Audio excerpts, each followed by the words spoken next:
Hello, everyone. This is Professor Rivera again. I am going to begin talking about Chapter 11, which is on personality. And just like before, I'm going to split up this chapter into a few sections, into a few videos.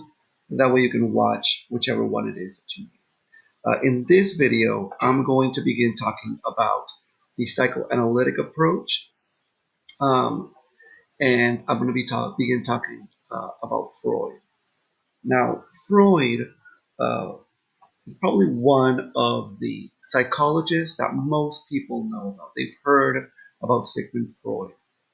And Freud's version of psychology didn't follow the timeline of the sort of that American timeline where functionalism eventually led to behaviorism. Sigmund Freud was a psychologist in Austria, and when he went to school to be a medical doctor, and he just happened to focus on the brain.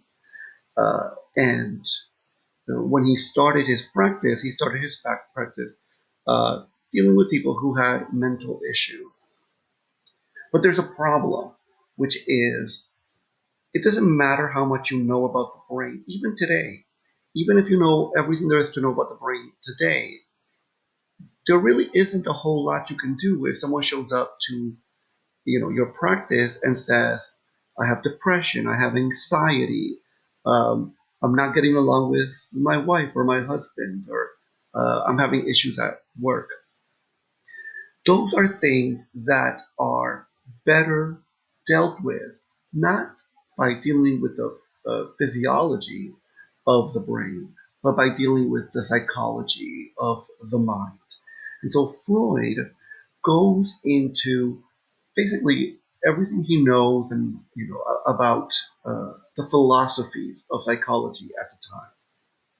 Remember that I talked at the beginning of the semester that for a long time the psychologies were a philosophy. They were part of the philosophies because people for a long time didn't think that you could do psychology as a science because you can't observe psychology the same way that you observe chemistry, let's say.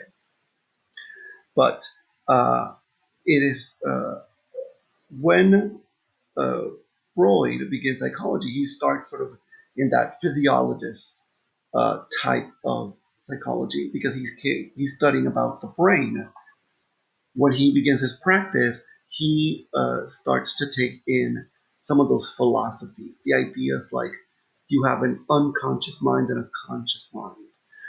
You have a part of your mind that is an animalistic kind of mind, and a different part of your mind that is rational and cares about the world.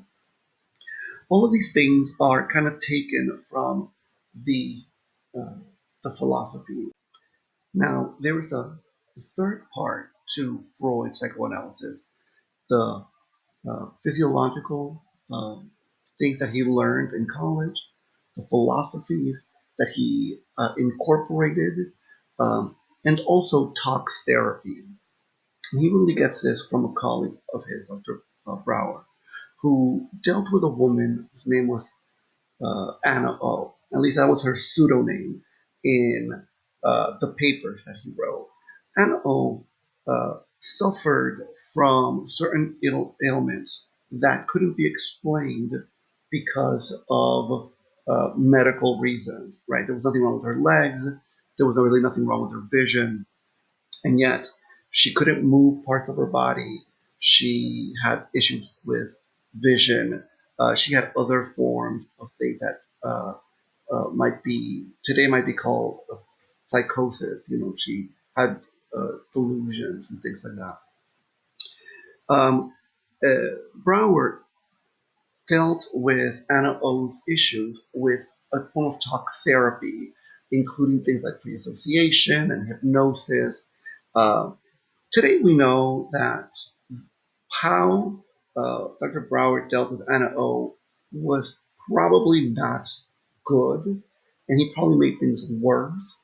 But in any case, Freud incorporates talk therapy into psychoanalysis, and is something that today we understand actually does work if it's done correct, regardless of the fact that Freud's colleague did not do a good job of dealing with animals. Well, Freud takes these ideas and he sort of creates this new way of thinking about psychology, which he calls psychoanalysis. And for a long time, psychoanalysis was a very important field in psychology. People who studied psychology sometimes were just psychoanalysts to the exclusion of everything else. And I'll talk a little bit about that concept a little bit later on. Now, you'll notice that here on this slide, there's a picture of an iceberg.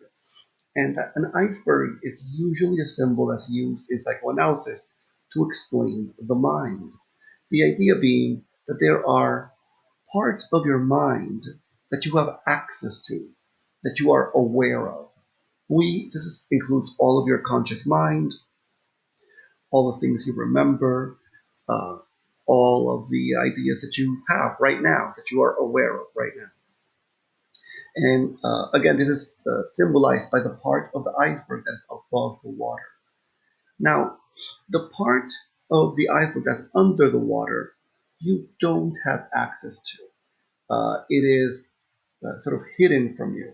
Now, not all of it is hidden from you. The same way that if you were to stand on an iceberg, you could see a little bit below the water. Well, you can see a little bit into your unconscious mind. And so we call this the preconscious.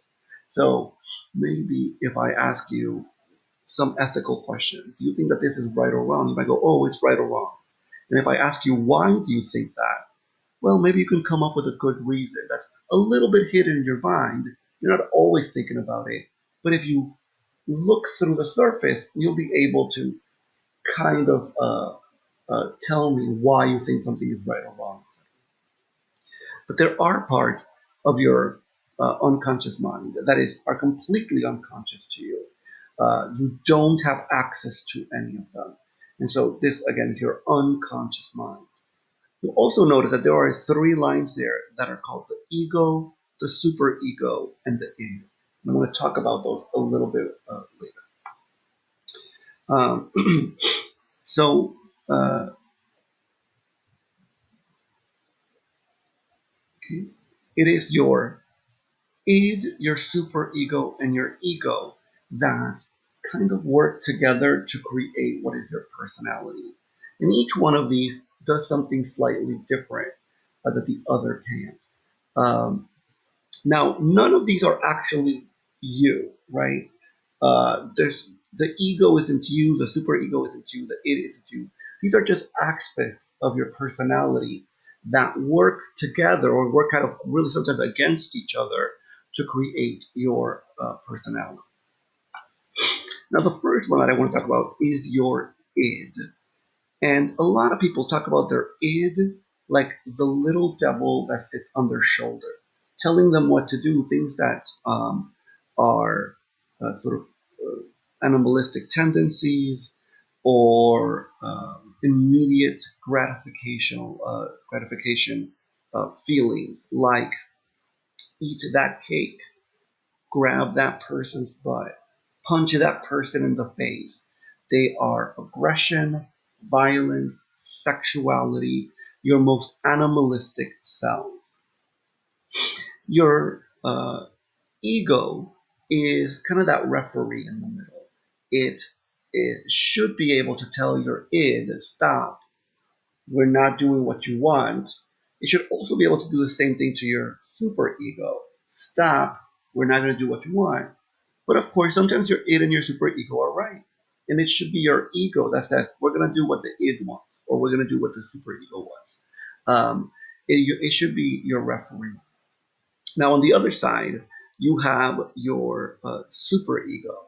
And your superego, a lot of people think about it as the little angel on your shoulder telling you that's not right.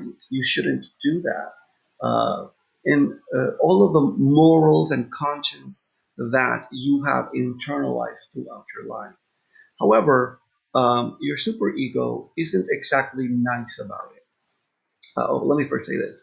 Your superego are your parents internalized, right? I'll talk about in a little while how you internalize your parents as your superego, and then eventually the rest of your of society as well. Um, uh,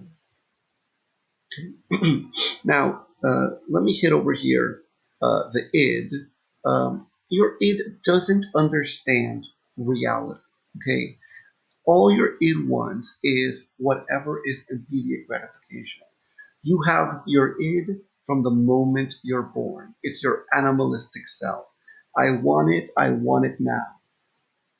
It's why when you tell a little kid they can't do something, they go crazy, they get angry, and they throw tantrums because their id wants it now, and their id has no sense of reality. It only wants pleasure.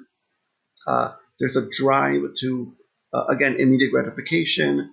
Um, uh, but there's also a dark side to the id, a death instinct of aggression and self destructive actions, negative ideation, where you're thinking about just dark things. Um, your id isn't all bad, however. Your id is also the part of your brain that says, hey, let's take a break. Let's hang out with a friend. Let's eat some cake at least, because your id is what the part of you that kind of lets you enjoy life. But if you let your id take over, then you have no self control, obviously. You're just doing whatever pops into your head, all your impulses. They tend to be these violent, aggressive, sexual impulses. And of course, there's always that thanatos, that darkness to the id that obviously will push people sort of further and further sort of to the ruins of society, to the margins, because it can be quite dark. Now, the superego, that little angel on your shoulder, you're not born with this. This comes around your fifth birthday or maybe your sixth birthday, where you internalize your parents as your superego. By the way, the word superego means above the I. That's what ego means, I. And your id is your it. Okay, that is called the id uh, because id is it in German. Now, um, just like your id, your superego doesn't understand reality. It just wants to do quote unquote what's right all the time. And so it says to you, do your homework, go to work, uh, do what your mom wants you to do, etc. And if you only listen to your superego, you would never enjoy life. In fact, you would be super stressed out all the time because you're always trying to do quote unquote what's right. Now, your superego is partly unconscious, but you have some access to it. You know more or less uh, what you believe in, but there are a lot of parts to your superego that you don't have access to. And in fact, one of the important things that I always want to point out is that we think of your superego as that little angel on your shoulder, but your superego can be quite aggressive. And so sometimes it tells you that's not very nice, but it'll very quickly change to things like you're awful, no one likes you, you're never going to make it in life, right? And so it uses shame and guilt to get you to do the quote unquote what's right thing. And so we all have a friend who gets a B in some assignment and they go crazy. They start thinking that they're never going to pass, that everything that they've worked for is going to fall apart. Um, uh, this is because this person's superego is a little too strong and is saying things like you're never going to make it, you are always awful, you've never done what's right. and those feelings of guilt and shame are just too strong. Whether we're talking about your friend who got a B and is having a little bit of a panic attack, or somebody else whose it is too strong and they're super impulsive, or maybe even criminal, um, both of those people need a stronger ego. And your ego should be the I or the self. It should be that referee that balances out between the two. Only your ego has that reality principle. Your ego understands that you can't live your entire life uh, uh, trying to have immediate gratification, but you also can't live your entire life just doing work and doing what society expects perfectly. You have to balance those feelings with reality. Your ego should be rational and organized and logical. Um, and so it should be balancing out. Now, just like your id isn't all bad, your ego isn't all good, well, neither is your ego. Your ego can be both bad and good. It's good that it tries to balance out the other two guys. But sometimes your ego uh, tries to help you by getting you to see reality wrong, right? It distorts how you see reality so that you don't feel bad about yourself. So, as I mentioned, your id wants you to do the immediate gratification. Your super ego wants you to follow all of society's rules, and it's your ego that's supposed to balance these out. But sometimes, what is trying to balance out, what is trying to help you resolve, is actually something difficult for you to deal with. And so instead of using rationality and logic and reality to help you deal with whatever is happening in your life, it messes up your ability to see reality. It warps your version of reality into a defense mechanism. Now, there's a bunch of these, and I'm going to hit a little bit more than a handful to give you a sense of what these are. Well, the first one I want to talk about is repression. And most of the other ones begin with repression. So, what is repression? Repression is when whatever the anxiety building or anxiety producing feeling or thought is gets pushed into your unconscious mind. You see that GIF or GIF of someone falling into that hole? Well, that's what your ego does. It takes that memory, it takes that emotion, and pushes it down into that unconscious mind, into that hole. The idea is that you don't have access to it. And so now it doesn't create as much anxiety. And so think about having dealt with maybe abuse as a child, um, maybe someone who's boyfriend, let's say, treats her pretty badly, and he's always kind of making mean jokes or maybe even being aggressive. And you might say to her, "How is it possible that you deal with this guy? He's so rude and he's so mean to you." And sometimes they tell you, "Oh no, they're not. They're so good to me," right? Um, Now, there is a chance that that person might be lying, but a lot of times what this person is doing is repressing their feelings. They are pushing their feelings of feeling betrayed and feeling demeaned down into their unconscious mind. And so now they don't realize that they feel angry or that they feel sad about how they're being treated.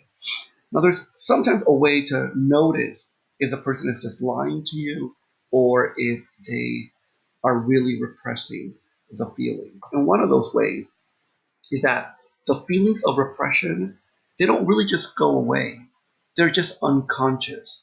And so the person isn't aware of them. Every once in a while, you might grab someone's arm by mistake or just to get their attention, and they respond by screaming at you, "How dare you touch me?" And you're like, "Wow, what is happening? Why are you reacting this way?" And they'll say, "I just don't like it when people touch me." And they're very aggressive about something that doesn't really make a lot of sense. there's a good chance that this person has repressed some emotional issue. They're not aware of it, but when you touch them, those feelings still come out, right? Those feelings still exist in the mind. They're just not aware of them. The same thing for your friend whose boyfriend treats her poorly. Every once in a while, you might see that she does things that are passive aggressive, like forgetting to pick him up or forgetting to make him, I don't know, dinner when she told him that she would make him dinner. And then she'll go, "Oh, I just forgot." But it doesn't just happen once; it happens often, and you notice that it's some a little bit of passive aggressive uh, behavior on her part, but she's not really aware of it. That is quite likely a form of repression. She's not aware that she's angry. She's not aware that she's kind of lashing out, but in fact, those emotions are just hidden in her unconscious mind. Now, one that is not always really obvious, but happens all the time, is what we call a reaction formation. So sometimes people have an emotion, a thought, or a feeling that they don't want to deal with. And so what they do is they repress the feeling. And when they repress the feeling, they act with the exact opposite, right? That creates sort of anxieties and energies by pushing down those feelings into the unconscious mind. And all of those anxieties and energies get sort of shown through the exact opposite. So the most obvious version of this is when someone who maybe is very sexual and they don't want to deal with that. They don't want to think of themselves as someone who's sexual or a pervert. And so they repress their feelings and they do the exact opposite. And they kind of become like a religious zealot, someone who's always talking about religion and sort of judging other people. And what you have to do is watch the news and see this happen all the time. You have, anti-gay pastors or uh, politicians or people like that who are always talking about, in this case, the pictures I've posted there, being against gay and lesbian people. They're very angry for some reason, and they talk about it all the time for some reason. Um, and you can almost set your watch to it. People do that, and a few years go by, and what happens? You catch them doing something sexual with someone of the same sex. It just happens all the time. What's happening is this person had gay feelings. They didn't want to deal with those, so they repressed them, and they reacted or they showed the exact opposite, a hatred of gay and lesbian people. But those feelings don't go away just because you push them into their unconscious mind. They're still there. And so every once in a while they come up and, some newspaper catches them doing something that they shouldn't be doing. And if you ask these individuals, hey, have you always been gay? They're going to say, no, no, that was something that happened to me. Or they, even though you saw it with your own eyes or there's proof, uh, they're going to tell you that no, it's wrong. The same thing happens with mistresses, right? You see a lot of these, again, politicians talking about, the family values and making sure that people live up to, I don't know, the religious ethical code. And then you catch them with mistresses or trying to get a woman to have an abortion because they got pregnant by mistake. And these are people that for a long time have been saying that all of these things are wrong. Again, these are people who have, they're super sexual or they know they've done something wrong. They repress those feelings and they show the exact opposite, a hatred towards those feelings. Here's a more, uh, mild one. That Batman was, his family was murdered, and you could imagine that someone like Batman, whose family was murdered, feels a lot of anger and aggression, but instead of dealing with that, he represses those feelings, and what Batman tries to do is help the victims. But just like all the other examples I've given you, those feelings don't go away. And so, yeah, Batman goes out there and saves victims, but he's also super aggressive. And villains get pounded, and poor Robin constantly gets pounded because those feelings don't go away, and sometimes they just sort of bubble up to the surface. Okay? These are all called reaction formation. Now, one that you may have noticed, especially you may have noticed in other people, is displacement. In displacement, again, you have a feeling or an emotion or a memory that you don't want to deal with. It makes you feel bad in a certain place. For example, you at work, everybody's rude to you. Your boss is a jerk. Your coworkers are mean, and you wish you could tell them off, but you can't because you're at work. And so what you do is you repress all of those feelings to the point where you don't really know that you're angry at work. And then you go somewhere else to a different place and you let out all of your emotions there. For example, you might go home and scream at your wife or your kids. Bullying works like this, right? The bully, when they're at home, people treat the bully poorly. Maybe brother or sister are mean and they hit the bully. Maybe mom and dad are mean and they hit the bully. But the bully can't do anything at home. All of those people are bigger than he is. And so he represses all those feelings until he doesn't realize that he has them anymore. And then he goes to school and he finds someone else who's smaller or odd or something like that, and they let out all of those feelings of aggression towards the victim, in this case, at school. You might have also heard weird things like girls marry their fathers or boys always marry their mothers. And this is in part displacement. I'll talk about a little later how when you are around 3 to 5, you kind of fall desperately in love with your parent.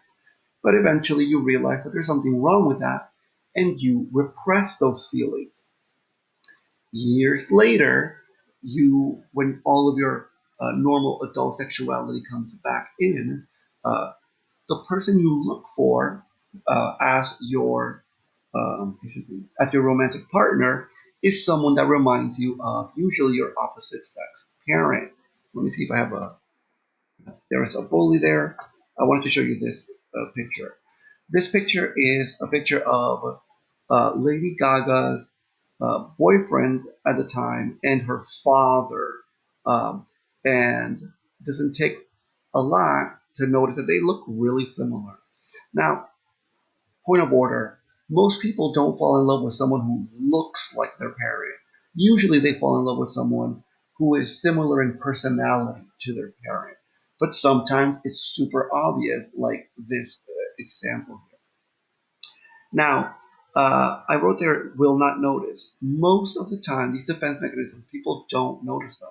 And so maybe your friend is angry with his wife and he starts yelling at his son. And you might go, hey, why are you yelling at your son? You're not mad at him. You're mad at your wife. And a lot of times, the person who is displacing will say, no, I'm not. Uh, I am angry at him because he did this specific thing. But usually, the way you know the difference is that the level of anger doesn't make sense, right? Son left a cup somewhere, and they are just super angry. They're just incredibly angry. It just doesn't make sense for something as silly as the cup being out of place. And so, a lot of times you can pick up on that because of the level of anger or the level of whatever emotion doesn't really make sense. Now, if you have to do a defense mechanism, the one you would like to do is sublimation. That's the one I put in red there. I say if you have to, because remember, defense mechanisms are always blurring your sense of reality. So if you could avoid it, it's better to avoid it. But sometimes you can't. So then what is this, sublimation? Sublimation is a type of displacement, but instead of displacing it from one place to another, you displace it from the activity that made you feel bad or that you're trying to repress into something that is more socially acceptable. Think about that high school kid who's a little bit aggressive, maybe something's happening at home, and uh, teachers might get him to play football. What they're trying to get him to do is to sublimate his aggressive tendencies into something that's more socially acceptable. In this case, a sport. It doesn't always have to be an aggressive sport. Sometimes it could just be going to the gym and running. But what you're doing is you're taking all of those energies of um, pushing down all of those memories into your unconscious mind and letting them out in a socially acceptable way. It's not always physical either. Some people, maybe they're repressing sexual abuse or something like that, and they let it out through their artwork. Or maybe they dealt with homelessness. And they do have a lot of feelings of anger and aggression because of that. But instead of giving in to the feelings of anger and aggression, or they repress them first of all, and then they let them out by becoming a mentor, um, and spending time trying to make the world a better place or something like that, right? So sublimation, you try to take all of those energies by from repressing your feelings and letting them out in a socially acceptable way. Uh, Again, I have a comic book example for this one. Uh, uh, Bruce Banner is one of the most brilliant minds in the Marvel Universe. Why? Well, because of whatever happened to him as a child, he repressed those feelings and he let them out in a socially acceptable way, which is his science. Now, it just so happens that in the case of Bruce Banner, he had a gamma ray accident, and sometimes all of those feelings uh, that have kind of become part of his unconscious mind, his id, come out in the form of the Hulk. But when they're not out, when they're repressed inside his mind, all of those Hulk energies get released into his science. That's sublimation into something that is socially acceptable. Oh, there we go. Aggression, letting it out at the football field. Someone who might be obsessed with fire might repress those feelings and then let them out in a socially acceptable way by becoming a firefighter, for example. Now, here's another one that you may have seen, which is projection. This is the one of the few ones that is kind of really obvious, especially when someone else is doing it. So, what happens in projection is that you have a feeling about yourself, right? I think that I am dumb, but I don't want to think that I'm dumb, right? My ego won't let me. And so I repress those feelings. And what I do is I let them out by saying that other people are dumb. Those people are dumb, right? Um, that you see the example there with mom saying, I hate myself, right? That's something she's thinking about. But she doesn't want to hate herself. Her ego won't let her. And so she represses those feelings and she lets it out by projecting it to her daughter in that scenario. I hate you. Or at least acting like she hates her. Although some people will just say it out loud. Sometimes people are unfaithful or they're flirting with someone or sometimes they just think about someone uh, sexually, but they don't want to think of themselves as a cheater, or they don't want to think of themselves as someone who is unfaithful. So they repress those feelings and they let it out by blaming the other person. You've been cheating. You were talking to that guy, and you knew that he liked you, something like that. This person is projecting their feelings about how they feel about themselves onto other people. Those people are lazy. Those people are criminals. So, uh, okay. Rationalization occurs when, again, usually you've already done something that's wrong, right? Let's say you already cheated on your significant other, but you don't want to think of yourself as a cheater, and yet you did it. So you have to come up with a reason for why. Now, this isn't a lie. A lie, the person knows they're lying. But in a rationalization, I say something that makes sense to me, even if it doesn't make sense to anybody else. And so I'll say something like, well, my wife's always working. That's why I cheated on her. anyone listening to that would say, wait, if you want to spend more time with your wife, cheating on her is not going to help the matter. It doesn't really make sense. But to that person, it makes sense, right? They are rationalizing their thought. So someone who murders a person might say, I had to murder them. They saw my face. I didn't have a choice but to kill them.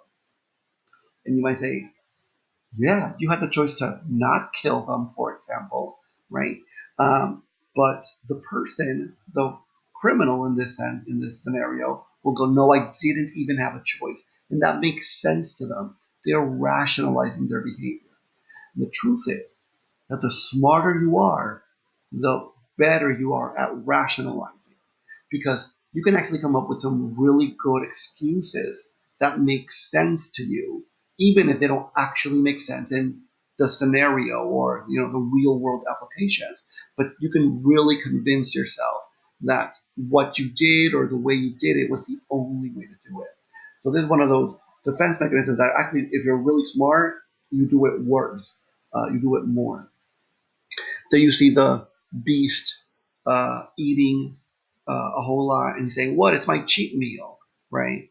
Yeah, it was your cheat meal yesterday too, and the day before that. But uh, sometimes we just rationalize our behavior.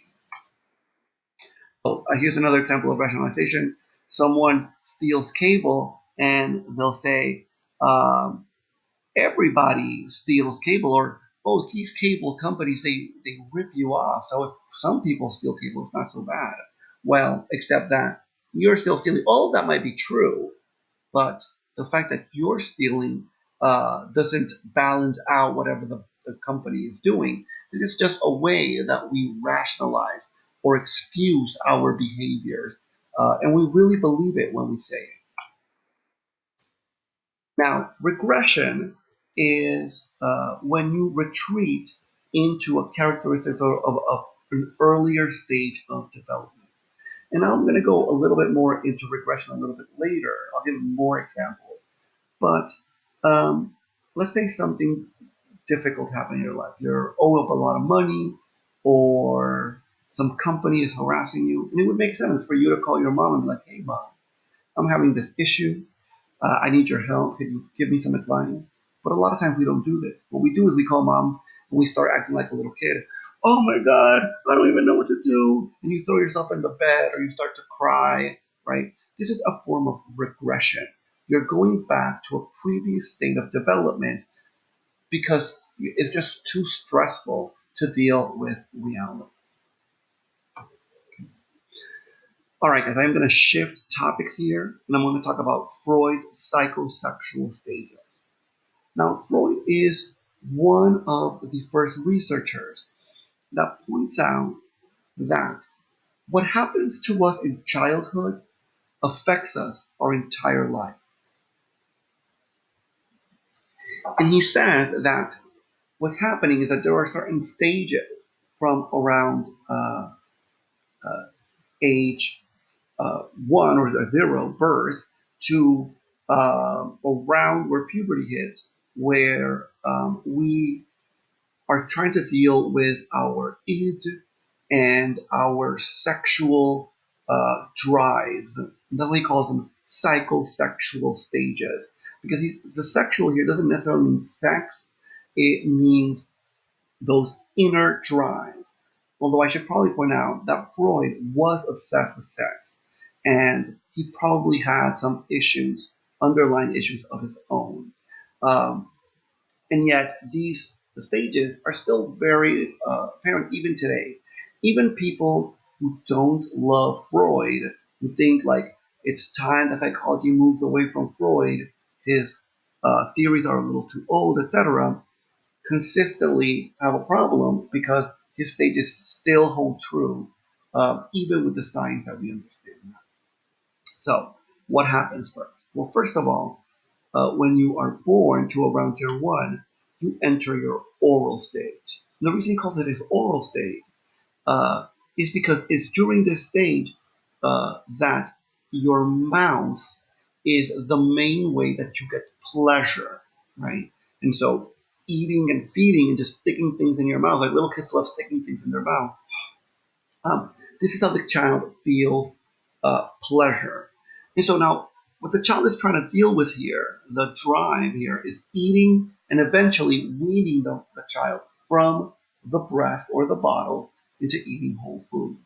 Um, Now, some people go through this stage without any problems, okay? And they move on and they never look back. They don't deal with any oral fixations. But some people deal with anxieties during their oral stage. For example, maybe mom and dad uh, take away the bottle or the breast way too soon. Or maybe they allow the baby to have a breastfeed or be bottle fed for way too long.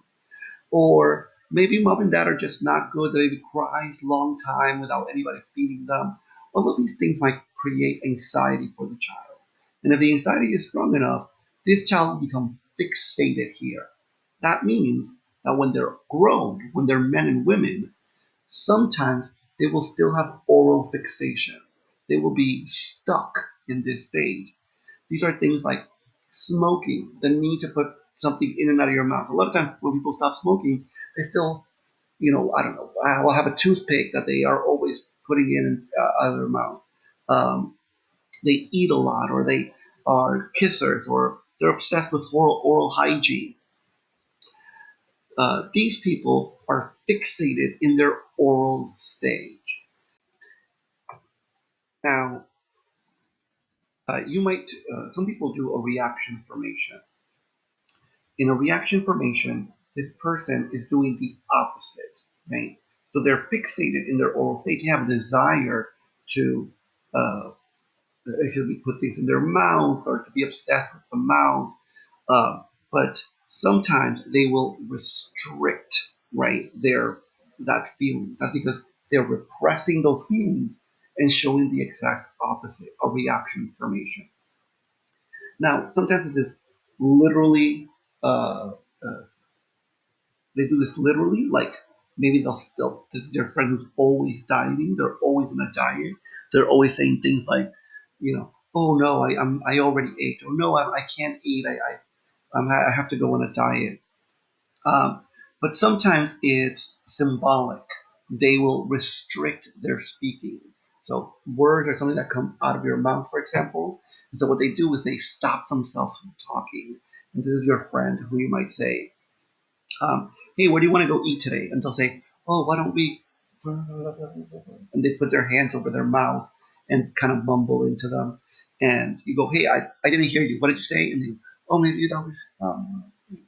Again, what this person is doing is they're repressing their desire for that oral aspect of speaking and replacing it with the exact opposite, holding back their words. Now, just like the reaction formations that I explained earlier, these feelings are still there, even if the person is trying to repress them. And so that friend who's always on a diet, they're always eating too. And you're always like, what? Weren't you on a diet? And they're like, oh yes, I'm on a diet. I have to stop. But they're always kind of trying to control that behavior. But then you catch them, scarfing down a bag of chips or something like that all the time.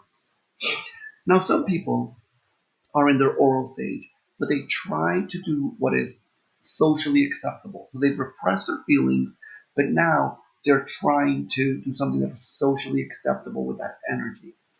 And again, some of this is more metaphorical than it is literal. So these people who are supplementing might seek knowledge. They love to learn new things. Not necessarily because they love learning new things, but because they like telling you about it, right? This is your friend who sits down with you and, they take 2 hours of your life talking about Bitcoin, or, they explain things over and over again because they just love kind of to hear their own voice. Freud would say that teachers, especially teachers that love lecture, I'm currently pointing out myself, are probably fixated in their oral stage because we're just always talking and we love to share our knowledge with others. Other people that might be sublimating are people who are very humorous or witty. You all have a friend that is just so really quick with the comebacks. You say anything and they always have something quick to say back to you. They're super funny or sarcastic. And it's not just every once in a while, they're just like that, right? Again, Freud would likely say that that person is fixated in their oral state, but they're sublimating it. They're trying to do it in the most socially acceptable way. Now, whether you got fixated in your oral stage or you didn't, you eventually have to go to your next stage, which is the anal stage. And the anal stage is called the anal stage because what gives the child pleasure here is the anus, and specifically learning to control their bowel movements, going to the potty. So some kids learn how to go to the potty and they didn't get anxious at all. They didn't deal with any trauma during this stage. So they move on and they never come back. But some people get fixated here. Why? Well, maybe when they have accidents, they pee their pants or they go number two on their pants. Mom and dad yell at the child, and they make the child feel super nervous, and they develop a lot of shame. Sometimes the sound of the potty, of the toilet flushing, is really scary for little kids. And they get so scared to go into the bathroom that again they develop a lot of anxiety. So there's a lot of different reasons, but the problem here is that this person becomes fixated in their anal stage. That means now they're an adult and they sometimes do things that are part of their anal fixation. And so these people tend to have a notable interest in their bowel movements. This is your friends who will sometimes tell you, like, oh, I took such a big dump yesterday. You should have seen it. They're always talking about poo. They're always talking about things that have to do with just toilet humor. Um, these people are fixated in their own states. These people are often very messy as well. They kind of thrive in messes. Um, Freud would say, call these people anal expulsive, because what Freud says is that sometime in childhood, as a child was learning to control their bowel movements, adults would get angry with the child. And the child kind of developed a rebellious attitude and said, "Oh, you want to get angry at me because I had an accident? Well, watch this. Now I'm going to do it on purpose." And there's a little kid who sometimes will pee in the corner or poop their pants on purpose. They don't even try to hold it. That's what Freud said. These people are often what he calls anal expulsive. Now, some people don't do that. Some people will try to resist that energy. So they will repress their anal stage fixations and replace them with the exact opposite. By the way, Freud calls these people anal retentive. If you've ever called someone anal, if you've ever said to them, "You're so anal," what you were actually calling them was anal retentive. This is the person who's very stubborn and practical, very clean. They like structure. They do things one way and one way only. And they're going to yell at you if you do it the wrong way or if you put the thing in the wrong place. What Freud says is that for some people in childhood, they got so scared about mom and dad being upset or other people being upset that they tried to hold in their their bowels so that they didn't have to go to the bathroom. They resisted until they just couldn't anymore, and then they went to the bathroom. And so they developed an anal retentive personality. Now, some people are fixated in their own anal stage, but they use a sublimation. That is, they release the energies in a positive way. These people might love painting or sculpting, uh, not just any kind of painting or sculpting, but painting or sculpting that is kind of messy. They like playing with the clay in a messy way. They like playing with the paint in a messy way. Because in this case, the messiness is representative of the bowel movement, of the poo. The same thing with people who are overly giving. You might have a friend and you might say, "Oh, I love that shirt." And you say, "You like it? It's yours. Take it, please." Right? And they give it to you as a gift. Or maybe It's not your birthday. It's nothing special. But the one day they see you and they're like, "Oh, I bought you something," and uh, they're just really overly giving. Freud would say that this person unconsciously is giving you their poo, right? That is what's happening is that they are symbolically giving you their poo. Sometimes we say that to each other. They, oh, that's my shit. I'm giving you something that's my shit, because that's kind of become part of our lexicon. All right, now regardless of whether you are fixated in your anal stage or not, you eventually have to go into your phallic stage. And in your phallic stage, I'm going to tell you two short stories.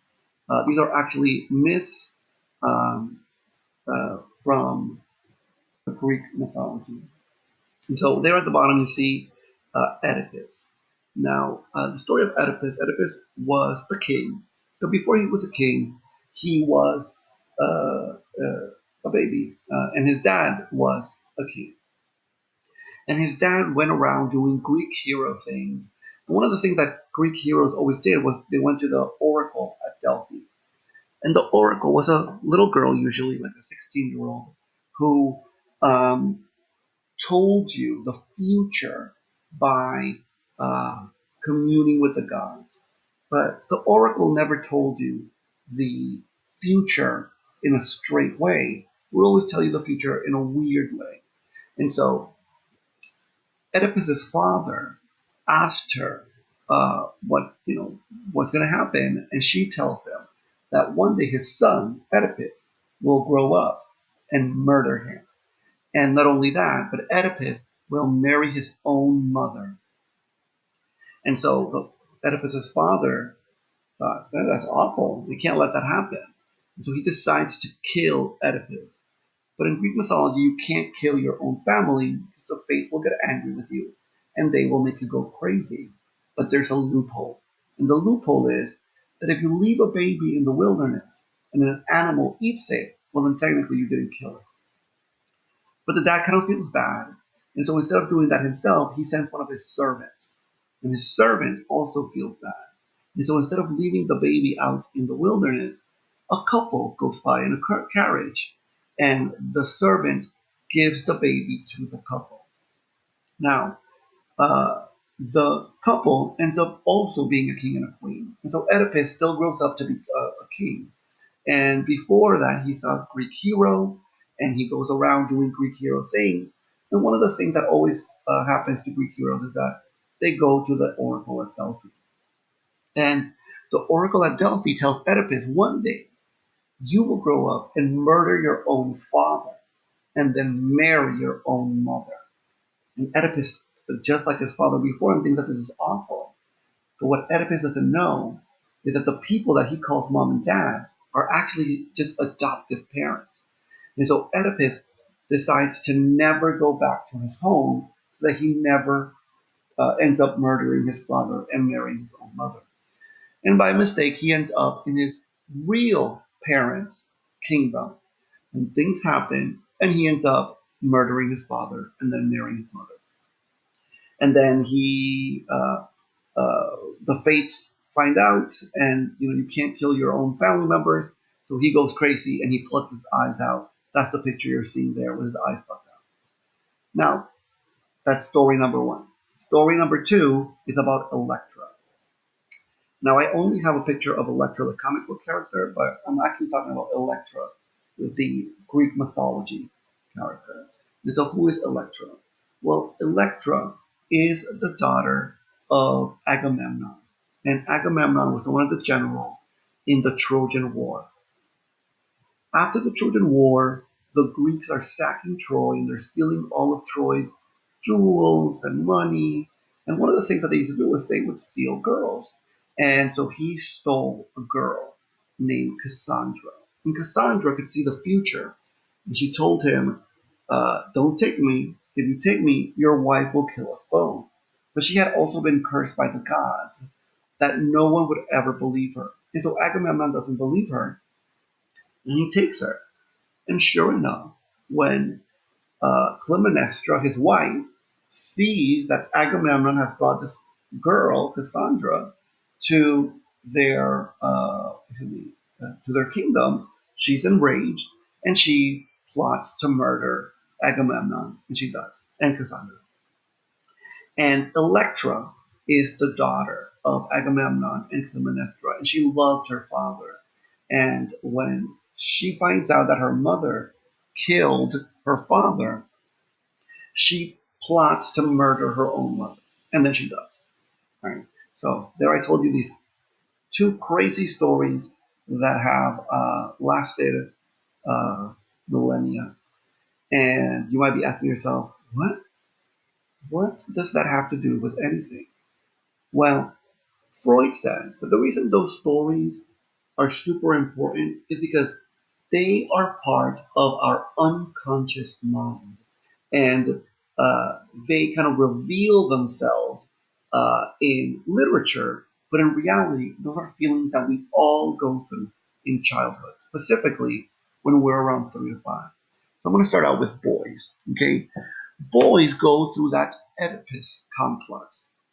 What happens is that when the child is around 3, he falls desperately in love with his mother, and he sees her as a romantic partner.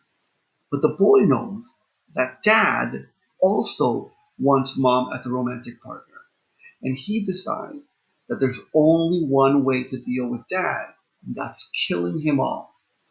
But he also knows that dad is bigger than he is. And he's afraid that if dad finds out that he loves mom, that the baby loves mom, that dad will castrate him, cut off his penis and testicles.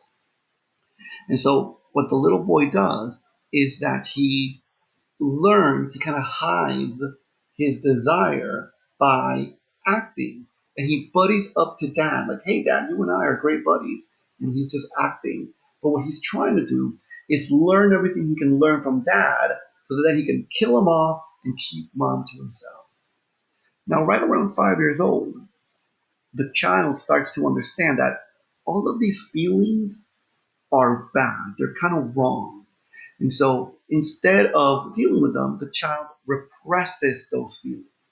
And as he represses those feelings, everything he learned from dad, he internalizes as his super ego, as that little angel on his shoulder. Okay, I'm going to pause there, and then let's talk about the ladies. So the ladies go through an Electra complex. Same thing, just backwards. Girls fall desperately in love with their father. And they know that mom also loves dad. And so they realize if mom finds out, then she might end up hurting me. And so they buddy up to mom. And in buddying up to mom, they learn everything they can from mom with the hope that at one point they will murder mom and then they'll keep dad all to themselves. Point of order, the kid isn't having logical thoughts here. These are all emotions they're having. Okay. Now, right around 5 years old, the young girl realizes there's something wrong with these feelings, and she then represses those feelings into her unconscious mind, and in doing so, internalizes all the things she learned from mom as her superego, her little angel on her shoulder. Now, that all sounds incredibly convoluted, right? But most people go through this stage without having any difficulty. But there are some people who do get fixated here. Why? Again, all types of things. I've seen parents say, like, you can't spend so much time with your mom, she's turning you into a sissy, to a little boy, and they'll actually prevent the baby or the child from being around mom too much. Or the opposite. You can't, girls can't be around dad or, men so much, you can't be around him like that. And, they restrict the girl from being around dad. Or they just make the child feel super anxious about their feelings with mom, or maybe certain types of separation anxiety. Dad isn't there at all, or mom isn't there at all, and the child develops a lot of anxiety. This child is going to become fixated in their phallic stage. And so now, as an adult, this person is overtly sexual. This is your lady friend who loves to wear their low cut V's real low, their push up bra, they're always wearing makeup, to get the mail, right? There's not everybody dresses up sometimes. Some people just do it all the time. This is person that might be fixated in their in their phallic stage. This is your guy friend who's always showing you his muscles, always showing you maybe his abs. Their pants are way too tight and you see way more than you want to see. Again, these are sort of expressions of virility. These people are still hypersexual. They're what they're doing is they're fixated here in their phallic stage. These people might be they might masturbate obsessively, or they're obsessively flirtatious. Again, not just sometimes, not just every once in a while. This is an obsession. These people are fixated in this state. Some people have those feelings, but they reject them, right? They repress the feelings into their unconscious mind, and they try to do the exact opposite. So they will restrict their sexuality. This is your friend who um, just never dresses sexy. They always are completely covered up. Uh, they never want to look glamorous. They never maybe want to wear makeup. Now, some people don't do that because it's part of their religion or part of their culture, but some people just do it. They are almost angry when other people do it, right? They see the girl in the miniskirt and they just kind of have a meltdown. These people today, these kids today, they don't know how to act. They see a couple holding hands, maybe having a small kiss, and they're like, oh my God, these people, save it for your bedroom. Don't do those kind of things here. And you're like, wow, that's a really hard emotion that you're having for something so simple, so little. These people are, in fact, this is a reaction formation or a projection of their own feelings of hypersexuality that they have repressed. Now, some people have these feelings and they sublimate it. They repress them and they uh, use that energy to do something socially acceptable. These people love art and poetry, especially love poetry, or they love looking at art, especially art that is very inspiring and things like that. These people love. When you think about actors, especially Hollywood actors, they seem so hypersexual. They get in a, they get married and they get divorced and they cheat and then they get married again, and they almost seem to have lives that are like not normal. Or sometimes it kind of feels that way, especially when you look at it from the outside. Uh, this is because these people are just kind of in love with being in love. It's not, they don't want to work on the marriage. They just like the beginning part of the relationship. In fact, actors, Freud would say, are often fixated in their phallic stage. Remember when the little kid was butting up to dad or butting up to mom and kind of acting like they were their friend, but in reality they want to get rid of them? That acting kind of becomes symbolic, and then the person in adulthood likes acting, or they strive for success. These people are goal oriented. We all have goals, but these people are obsessed with their goals. They complete a goal instead of just enjoying the moment. They're on to the next goal. They're on to the next thing that they got to do. I'd like to point out that um, people don't always like this sexual aspect of Freud's psychosexual stages, but you can't sort of go around the way things look when you try to analyze reality. For example, I'm not sure if it's in this book, the one that you're reading, or in the one before, where one of the authors explains that uh, she doesn't love Freud's hypersexual sort of tendencies, but she recounts that one of her daughters, when her daughter was young, around 3 to 5, said to her, "When I grow up, I'm going to marry daddy." And mom said to her, "Well, you can't marry daddy. I'm married to daddy." And the little girl said, "Well, by the time that I'm old enough to get married, you'll probably be dead anyway. And then I'll marry daddy." Right? And again, what you kind of get there is that aspect. Remember, these aren't logical thoughts the child is having, they're emotions that the child is dealing with. Now, again, some people deal with their phallic stage, and some people get fixated here. Eventually, you'll have to leave. Now, one of the things you'll notice at around 5 or 6 years old, when you have little kids or you're around little kids, is that before around 5, little kids are oddly sexual. They'll do things that are going to make you feel uncomfortable. They touch themselves a little too much. Sometimes they'll take off all their clothes. Sometimes they'll say sexual things. I had a friend who told me she once told her daughter, "You're getting a little too fat. I'm going to have to put you on a diet." She was just sort of joking with her daughter. And the little girl slapped her own thighs and she said, "You see this? This is what men want." And you would think, oh my God, this little girl is going to be fire when she grows up. But that's not what happens. A lot of kids say and do weird things like that. And then they hit around 5 years old. And all of those feelings that they've been having, they repress them. They push them into their unconscious mind and they lock them up. And we call this latency.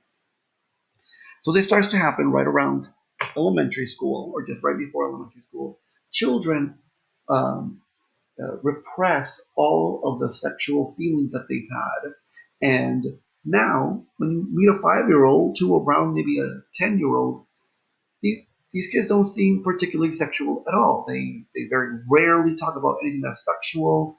They might be curious, but they are that's not an emotion, a drive that is turning on a regular basis. And so here, these kids just kind of seem like they're non-sexual at all. You're not gonna get fixated here. You're not gonna have any kind of erogenous zone here because the child has repressed all their sexual feelings. And now, during puberty, what we call the genital stage, those things start to turn on. And if you went through the other stages without getting fixated, then now you're just a normally uh, sexually active adult. You're going to have sexual feelings, a sexual drive, but it's kind of going to be what some people might call vanilla. You you have romantic feelings towards people. You want to have sex with them, but it's not obsessive. It's part of the relationship. Now, some people are fixated in their oral, anal, and phallic stage. And so sometimes those fixations will turn on, and that might include people who are obsessed with, say, oral sex, or obsessed with anal sex, or messy sex. Or in the phallic state, people who are obsessed with sex in general, right? Uh, Someone in their genital stage might be fixated and they kind of go back, they regress. Remember, I told you that sometimes we regress back to a previous state of development. And so you're in a genital state, but you regress back to your oral fixation or to your anal fixation or to your phallic fixation.